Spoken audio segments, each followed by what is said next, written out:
안녕하세요. 오늘은 명절 차례와 제사에 대해 이야기해 보려고 합니다. 우리가 매년 명절이 되면 자연스럽게 떠올리는 전통 행사 중 하나가 바로 차례와 제사인데요. 하지만 현대 사회에서는 이를 꼭 지켜야 하는지에 대해 다양한 의견이 나오고 있습니다. 먼저 차례와 제사의 의미부터 짚어보겠습니다. 차례와 제사는 조상을 공경하고 감사의 마음을 전하기 위해 우리 조상들이 이어온 전통입니다. 특히 명절 차례는 조상의 은혜를 기리고 가족이 모이는 자리에서 화합을 다지는 중요한 시간이었죠. 그런데 현대 사회에서는 차례와 제사의 의미가 조금 변질되기도 했습니다. 전통을 지키는 마음보다는 의무감이나 부담으로 느껴지는 경우가 많아졌죠. 일부 가정에서는 경제적 문제나 가족 갈등의 원인이 되기도 합니다. 실제로 많은 분들이 명절 차례를 준비하면서 스트레스를 호소합니다. 긴 준비 시간과 경제적인 부담, 그리고 가족 간의 갈등까지. 이 모든 것이 차례와 제사를 더 이상 지키지 않아도 되는 이유로 거론되곤 합니다. 특히 여성들에게 주어진 역할이 크다 보니 명절이 되면 오히려 더 힘들다는 이야기를 자주 들어보셨을 겁니다. 전통을 지키는 것이 중요하지만 시대 변화에 맞춰 전통의 방식을 재해석해야 한다는 목소리가 점점 커지고 있습니다.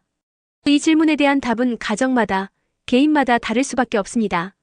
전통을 유지하며 조상을 기리는 것이 중요하다고 생각한다면 차례와 제사를 지속하는 것이 맞을 겁니다. 하지만 전통을 꼭 같은 방식으로만 지켜야 하는 것은 아닙니다. 예를 들어 간소화된 차례상을 준비하거나 조상을 기리는 다른 방식도 충분히 의미 있을 수 있습니다. 가족이 함께 조상의 묘를 찾아가 시간을 보내거나 한 끼 식사를 함께하며 조상을 기리는 것도 방법이 될 수 있겠죠. 결국 중요한 것은 우리의 마음가짐입니다. 명절 차례나 제사를 지내는 행위 자체보다 조상을 기억하고 감사의 마음을 갖는 것이 더 본질적인 의미 아닐까요? 시대가 변하면서 전통의 형태는 변할 수 있습니다. 하지만 우리가 조상을 향한 감사와 가족 간의 화합이라는 핵심 가치를 잊지 않는다면 그것만으로도 충분히 의미 있는 명절을 보낼 수 있습니다. 오늘은 차례와 제사에 대해 함께 고민해보는 시간을 가졌습니다. 지키느냐 지키지 않느냐가 중요한 게 아니라 그 의미를 어떻게 새롭게 받아들이고 실천할지를 생각하는 것이 더 중요하지 않을까요? 여러분의 가정에서는 차례와 제사를 어떻게 지내고 계신가요? 그리고 여러분은 이 전통을 어떻게 생각하시나요? 댓글로 여러분의 생각을 남겨주세요.